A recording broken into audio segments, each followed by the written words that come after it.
Well, back then, people didn't stand for that type of shit, but today, people love Satan in the music. I don't get it.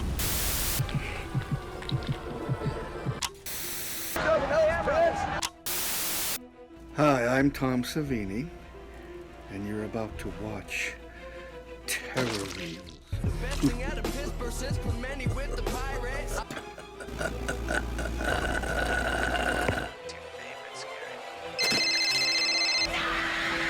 We back, baby, with another non-Scream episode of Terror Reels with me, Steel City Dominant. After the mass cult success of the Haunted World of El Super Beasto, which I've also covered here on Terror Reels, Rob Zombie was eager to release another cartoon blockbuster supposed to be a hit. But did Lords of Salem hold up to the numbers in Halloween and Halloween 2 in the theaters? No, it fucking didn't. Lords of Salem broke even at $1.5 million at the box office. For reference, House of Thousand Corpses made $16.8 million, and Halloween 2 made $39.4 at the box office. This doesn't mean the movie is a slacker though. While a lot of people don't like this movie, I'm not one of them. Fuck those people. I love this movie, so let's just jump right into the Satanic Coven movie.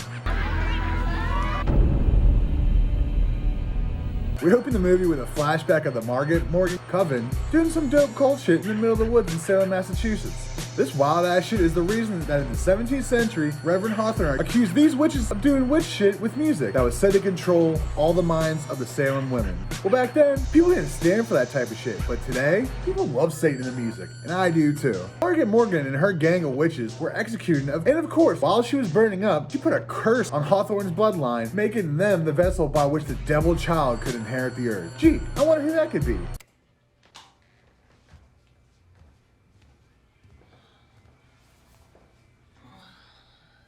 Of course it's Sherry Moon and she's in this movie. I know a lot of people are tired of seeing her ass in this movie. We even see her tits in this movie, but fuck those people. These people will complain about everything, and her acting isn't that bad. She always plays a crazy person pretty fucking well, and she's good on the eyes. What more do you need? You know who never gets complained about? Fucking Ken Foray, because he's a shit in anything he does. Prove me wrong. Ken and Sherry, or Herman and Heidi, host a show at WIQZ Salem Rocks radio station in Salem, Massachusetts. The co-host Whitey, played by Jeff Daniel Phillips, where I guess they open and play anything they get without even knowing who or where it came from. It's pretty fucking stupid. Heidi especially are about to learn how fucking dumb it is to do that. Eventually Heidi and Whitey go back to his place and check out the mystery album. And guess what? It's not fucking good. It's really fucked up, son.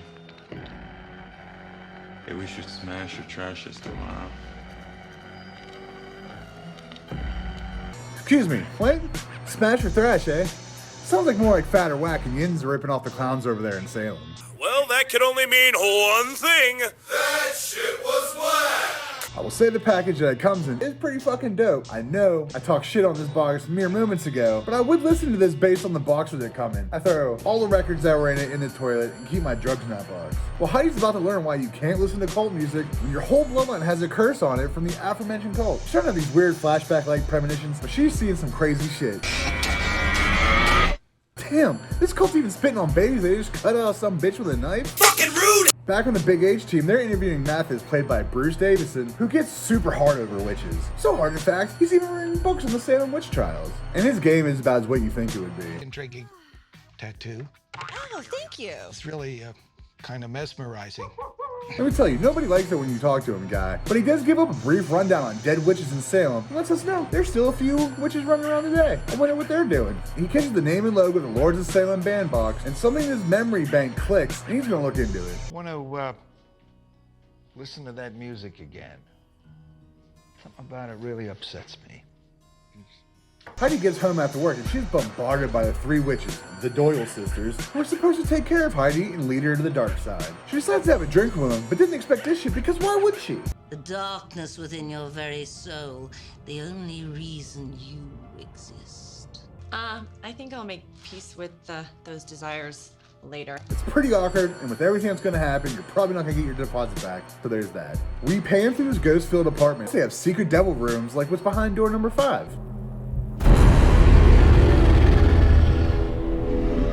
Finally, we get to see what's going on behind the door, and it's a pretty dope cult-filled room. Usually I need a bag of mushrooms to get down and see Satan in a room like this, but Heidi comes out in an obvious trance, and I have a feeling that things are about to take a wicked, not life-benefiting turn for her. Lead us a king! Hey, it's the old ass witch Margaret Morgan, and she spills the beans on the curse and what Heidi needs to do. Does she fulfill the witch's request? We'll have to keep going to find out. The next day, she's walking her dog through a cemetery, and here's the church bells ringing. She's going through a lot, and that's not even with her being the king bearer for the devil for these witches. So she says fuck it, goes inside as a last ditch effort to talk to God, but she finds this dude instead. And he's the type of priest you think he is. On your soul! I know the scene's rough, but when they cut to the priest gargling on black blood at that exact moment, always gives me a chuckle. Good editing. It was all a dream though, and the priest isn't a rapist after all, but it all still feels real to Heidi, and I'm sure this does too.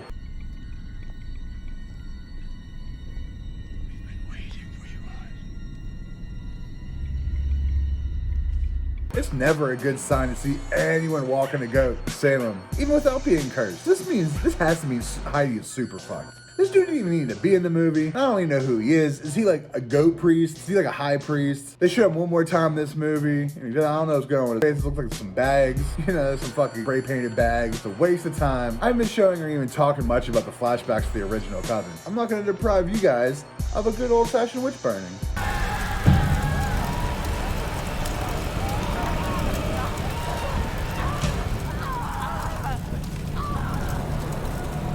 They also show us this black goat in this flashback. I'm just gonna have to assume that it's Billy from The Witch, still alive and ruining lives. There's nothing you can do to change my mind about that. Later at work, Heidi is out of all the curse shit, but Herman announces the Lords of Salem are putting a free fucking show this Saturday. He plays the same song, and this causes Heidi to get the fuck out of there and go home. Her co-workers think she's back on drugs, but no, just Satan.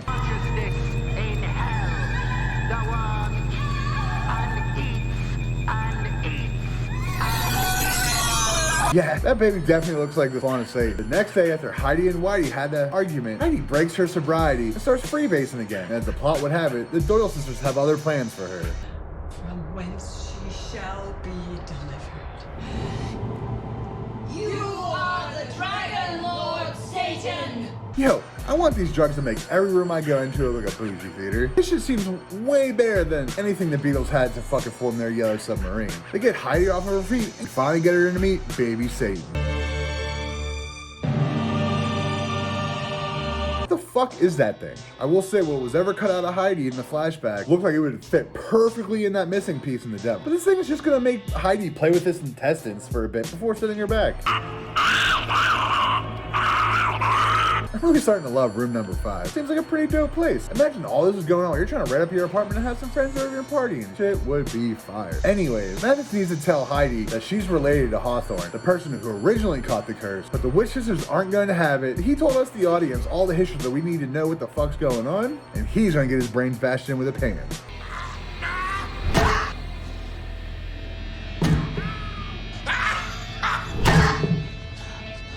Just as luck would have it, Whitey feels the need to make sure that Heidi is good before they go to this Lords of Salem show. These witches try to stop him. He's strong-arming these witches and gets to her and drags her to our final scene.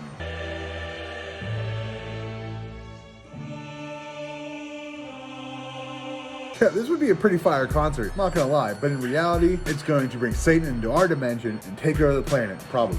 After a few encouraging words from Margaret Morgan,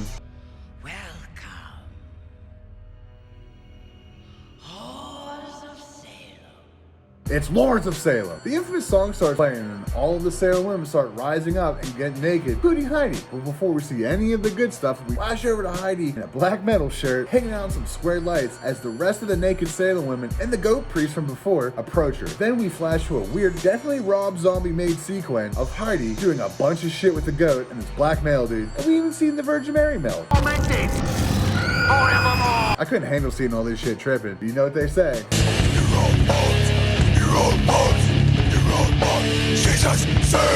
Heidi flashes into the fakest woods I've ever seen, where the coven brings her to the back and begin to tie her up in a good old satanic fashion. They haven't been waiting since the 1600s for nothing, so they're gonna get right down to business.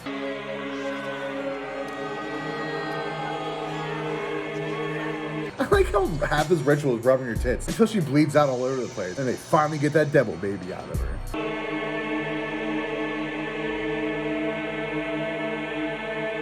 Mission completed, I guess. But what's the devil gonna do now? End the movie? Nope. Well, I think they should have ended the movie panning on a dead Heidi. They just tried to have some weird fucking Beatles-like music video of the bringer of Satan. I guess fucking Sherry Moon's her fucking angel now for the devil. I don't know. She's the devil's mom, but she's dead. I don't fucking know. But we do get this though. 8:45, and this is a WIQZ news break.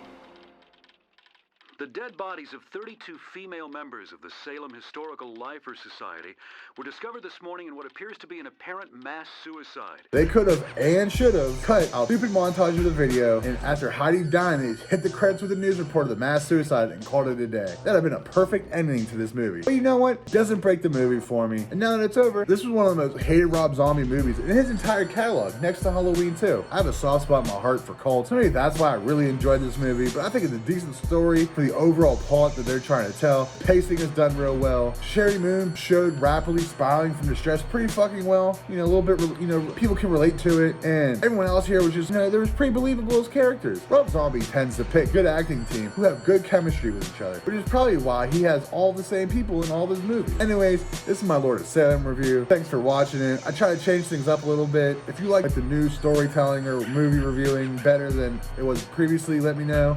If you thought the review was fucking whack compared to the other ones, let me know. Stay tuned for the next one. Please do all the YouTube shit, like, subscribe, all that. Comments is my shit. But just stay tuned for the next review. Shout out to Pittsburgh Juggalo-based horror show on YouTube called Terror Reels. Terror Reels. Terror Reels. It's real. Real terror. Real. R-E-E-L. R-E-A-L. Terror Reels. Terror Reels. Hey, Dog Will Hunt, get that bitch. You dented my plate. My brain is burning. Terror Reels. Goodbye.